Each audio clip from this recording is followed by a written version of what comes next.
homeless Christians. It's an oxymoron, really. I listened to the other day. I look and I see a man under a bridge.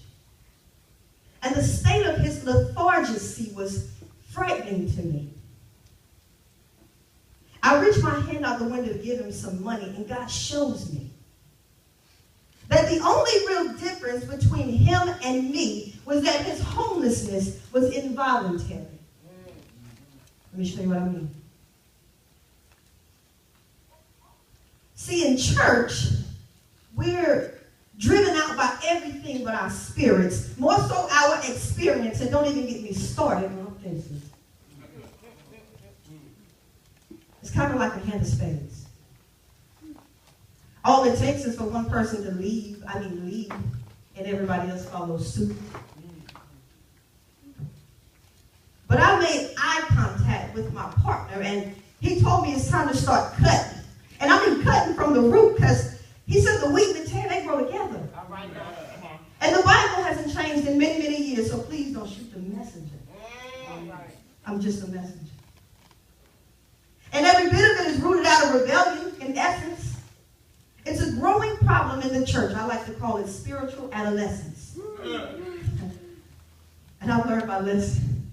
And it's a blessing, but when we want to be grown, first thing we do is leave home.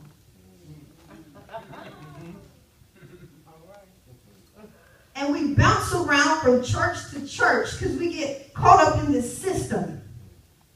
But we're owned by the state. That is the state of our minds. Because we don't want to be fostered by conviction. God is my witness. We church hopping. And church hopping can be costly. Because you got to pay a cover charge. And everything you do is just based on how you feel. And no, you're not going to get into heaven free before 9, so you might as well just sit still. And you say, Jesus is my bridge over troubled water. The only kind of bridge I was intended to live under. So you think you're good, you think you're covered. But I got news for you. That bridge that you're living under is London. And it's going to all come falling down.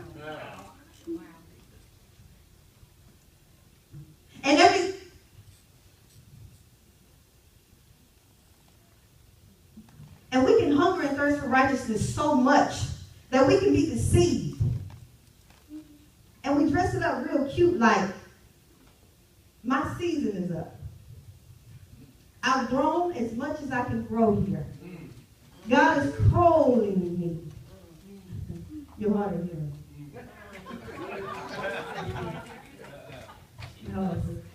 No. See, that ain't hunger. That's a craving. And you only craving what you tasting, and that craving that you chasing will eventually create an appetite. Similar to the one that cost Esau his birthright. Stay with me. Then there you are. Jostled in a crowd. You become a vagabond. Wandering haphazardly. You're a nomad with no real place to call home.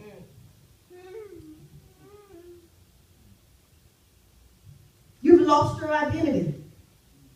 Ever looked at a homeless person and wonder who they used to be? Meanwhile, it's dangerous out here spiritually. You're desperate and you're starved. They say a double-minded man is unstable. But when you need the bread of life, you can't sit at just anybody's table. Amen.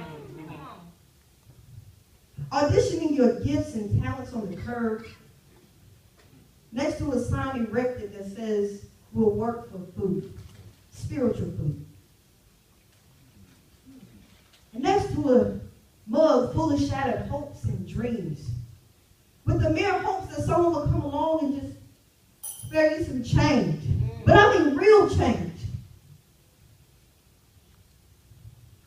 You're a beggar,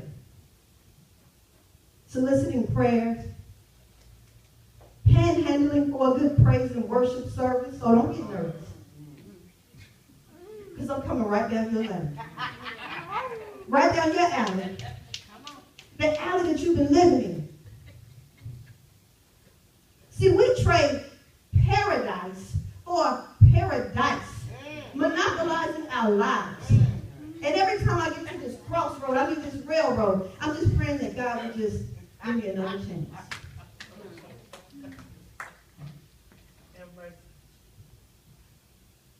You never rest.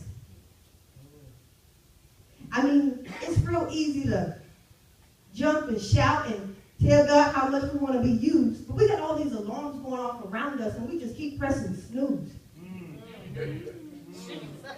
I guess when you're tired,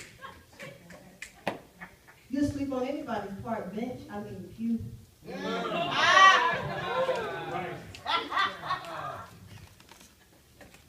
And when God began this construction on my heart, people saw particles flying around me.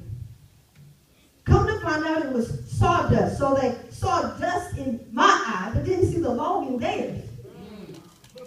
And we're not judges. We're fruit inspectors.